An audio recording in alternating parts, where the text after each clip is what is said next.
અરવલ્લી જિલ્લામાં ગ્રામ્ય વિસ્તારોમાં ચોરીની ઘટના સામે આવી। મેઘરજના કંટાળુ ગામે ચોરીનો હાથફેરો થયો। એક જગ્યાએ આવેલા 3 મંદિરમાં ચોરીની ઘટના બની। હનુમાનજી મંદિર, શ્રીરામજી મંદિર તેમજ રામદેવજી મંદિરમાં દાનપેટીઓના તારા તૂટ્યા।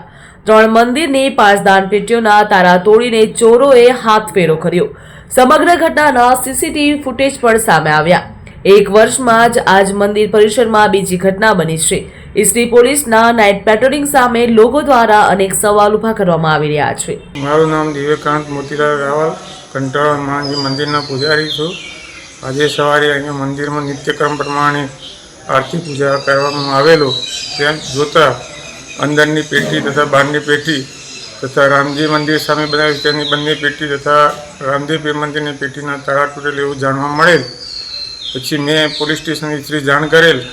પછી પોલીસ સ્ટેશનથી બધા તપાસમાં આવેલ અને વર્ષમાં 2 વાર ગયા। વર્ષમાં આ બીજી વાર પણ આ પરિસ્થિતિ થઈ છે। પહેલાં પણ ફરિયાદ આપી હતી પણ એનો કોઈ ઉકેલ મળેલ નથી।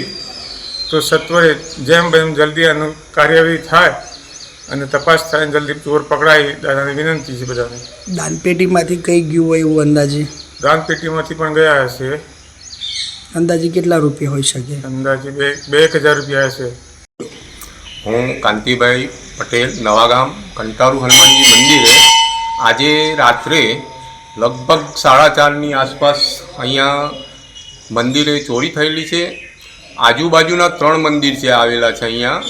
આ વર્ષમાં બીજી વાર સતત આ બનાવ બનેલ છે। હવે અહીંયા વારંવાર અમે પોલીસ સ્ટેશને જાણ પણ કરેલી છે, ત્યાંથી પોઈન્ટ પણ મૂકેલો છે, પણ કઈ રીતે આ થયું, રાતે આ બનાવ સતત થતા રહે છે।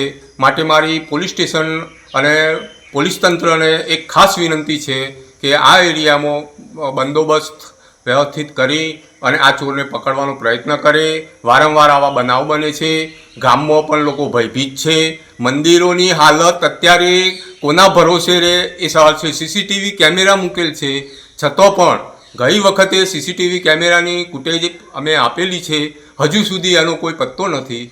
તો સાહેબશ્રીને અમારા પોલીસ સ્ટેશનને જાણ કરીએ છીએ કે આની વ્યવસ્થિત તપાસ કરી અને એનું ઉકેલ લાવે, અમે એવું ઈચ્છીએ છીએ।